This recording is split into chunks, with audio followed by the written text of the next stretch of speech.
Like, dude, Martin Tyler with 500 kilos, didn't lock it out, and they gave him the lift. Dude, he got it off the ground. What's going on, guys? Uncle Nick here. Today, I'm working strict presses. Why am I working strict presses? Well, on this program, I'm revolving my overhead stuff around A, the log, and B, strict presses, because I have the log for the Arnolds and USS Nationals as well. So I'm going to drill that up until then. The log is going to be my primary pressing implement, and the strict press, because it has been stagnant for quite some time, it is not something that has been focused on. I do a lot of Z presses, but for some reason my standing strict press has kind of suffered a little bit. Meanwhile, my push press and split jerk and everything is continuing to accelerate. Those are the ones that really matter, but I want my normal strict pressing to accelerate as well, because it'll give me a little more power out of the bottom than just with the leg drive. Sir, can we get your opinion? Hey, I wasn't done with that. I'm completely off my train of thought. So I worked up to 75% in the building phase. That first set you saw was 3 at 80%, and it moved way slower with 205 than I would like to have hoped. I'm working up to 90% today. So after I get through the strength stuff, I'm gonna show you exactly what I'm doing this time around to improve and dial in that strict press. I do not like keeping my weaknesses. I build up my weaknesses, they're my strengths, and what were my strengths, my weaknesses, and then I build those up to my strengths, and it's just a revolving door, constant progress, give and take on both sides. So let's get through the strength training, because I'm gonna get into building this strict press out of the hole, the lockout, the whole 9 yards, so let's go.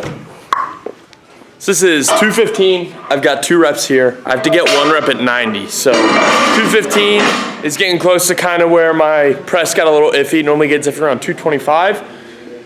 So if I can kind of break through that barrier, whether it be mental or my strict press just sucks, we're gonna try to do that. Yay, Brian! All right. This should be good. Watch out, doggies. Don't die. Is that fun? It's very fun. Is it? It doesn't look fun. It's a shake-tastic time. Shake-tastic, the greatest shake ever shaked? The greatest shake ever shake.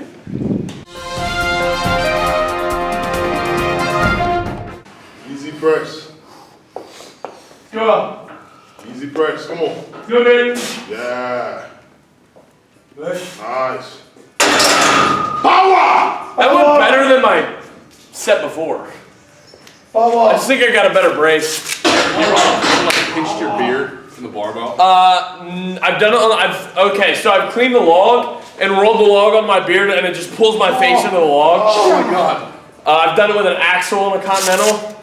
And Elliot was here for this. I was Z pressing the bamboo bar, the earthquake bar, and it shoved, and I was like, wham! Smacked myself in the face with it.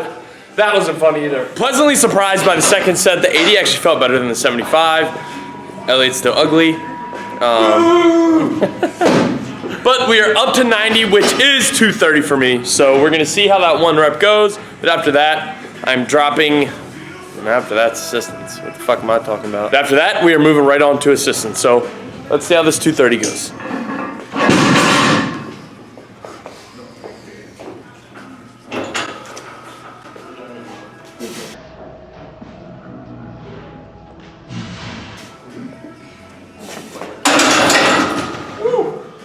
It got a little funny on that one. All right, so that's my last set. 90 felt like 90%, basically. So it wasn't bad, it wasn't great. It felt like how I feel like it was supposed to feel like at 90%. That's 230. I've been struggling at like that weight for some time, so walked up, hit it. It was a fairly smooth rep. My head got a little funny, saw some stars floating around. That's all right. That's been pretty on par with my strict press lately, is I get a lot of head pressure, more so than usual, but I'm pushing through it. So if you guys noticed on my last 2 sets, I focused on 1 Q and during my setup, and it was actually packing my lats, similar to the way I would do on a bench. Now, it's easy to remember when I'm doing lightweight, but when I get heavier, go full potato, heavier weight. So I packed my lats and had a way better setup and walkout. I felt a lot tighter than I did on the very first set, but that's because I made it a point to do so, and I think that is why my 80 felt better than my 75% was because of that cue. Me just basically getting under the bar, getting my brace for actually get under, rolling my shoulders back, getting underneath the bar, and staying that way until I walk out to press. That is it for the strength work. We're going to move on to the assistance. Now I'm actually going to talk you guys through my game plan with this assistance as I'm doing it and through my method and why I'm doing each of these exercises to bring everything together to have a good strict press through and through, so when that's coupled up with leg drive, it's strong all the way through, whether it's the bottom, the lockout, the middle section. I want to be well rounded in that press, whether it comes to strict pressing or push pressing. All right guys, so as you can see, I'm no longer at the gym. I'm at home. That's because by the time I finished working out, it was class time, and the class deserves my 100% undivided attention as a coach. So with that being said, I left off transitioning into assistance with you guys. Now, I was really excited for this part because it allows me to really work on the weaknesses in the lift. And for that, it has been somewhere in this range with my strict presses where I tend to stall out in the middle of the rep. What I did to remedy that for this workout in particular, I did pin presses, 5 reps, 10 reps at dumbbell Z presses, and 15 reps at tricep extensions. They each kind of hammer something that I'm trying to work on.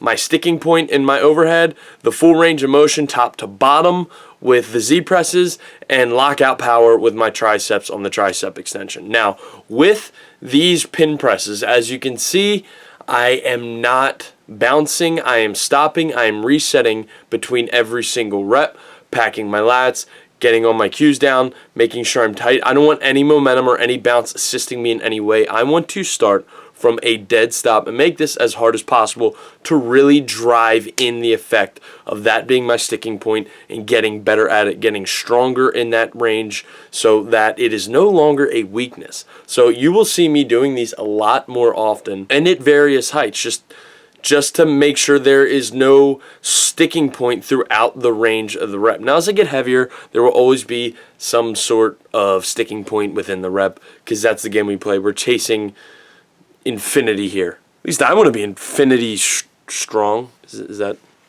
a thing? You will never be strong enough. At least I'll never be satisfied. So as I get stronger, the weights get heavier. There will always be something to fix, and if there's not always something to fix, you're doing this wrong. Plain and simple. New Year's resolution, no more sticking point on strict press. The second part, the Z press with the dumbbells.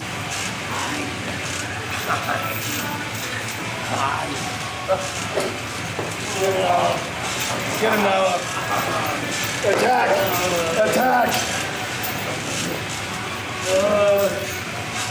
I'm getting mauled by tongues.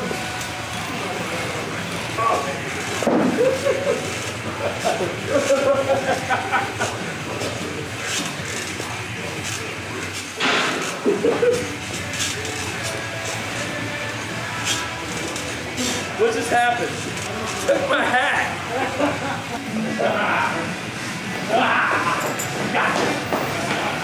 Now you'll see I did it kind of at a neutral grip. I trained everything with a barbell for the most part, so I want to get a little bit of a neutral grip training in because I didn't really mess with the log too much. I did some conditioning afterwards as well, had to get that in. I wanted to do the neutral grip, really get those front delts firing, kind of in the similar rack position that I'd have a log. That's where I was trying to press from. I noticed that if I end my shoulder workouts with a little bit of a pump, there's a lot less aches and pains involved after the fact.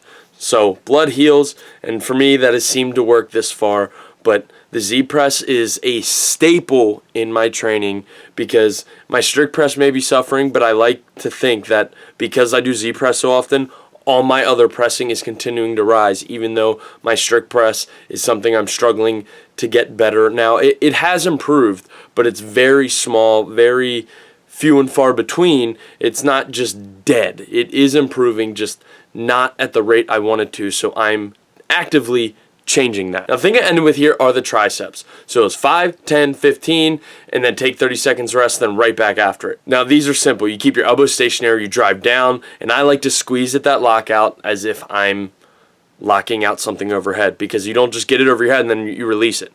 You hold it up there, wait for that down command. So that's why when you see me do tricep work, I squeeze at the bottom, because that is something my muscle memory needs to have ingrained, is that lockout and holding that lockout. So I did it as intentionally 5, 10, 15, so the rep range is increased and the weights got a little bit lighter, because my main focus was the pin presses, and then everything else was kind of coming in and following up and really just putting nails in the coffin and killing my shoulders at the end of the workout, getting blood pumping, hitting those accessories, and just hitting everything that I wanted to hit with my shoulders and my weaknesses. Now, my next press day, my Z presses might be heavy with a lighter rep range on the pin presses, and then I might do an overhead tricep extension variation. There will always be one of those three in there at any given point in my overhead training, because that is something that needs to get better. I just wanted to let you guys know where my head was at with that and what I'm proactively doing to fix it. So if any of you guys are struggling with your overhead, whether it be strict press, push press, whatever, I hope there's something in this that gives you more tools to your arsenal that you can throw into that and help resolve that problem, just like I did. Trial and error, that's basically what I do, and if it doesn't work this time around, then I know that, and I can change the game plan next time around. But that is about it, guys. Thank you so much for watching. Until the next time, you guys know what the deal is. Get out there, get after it, and embrace the suck.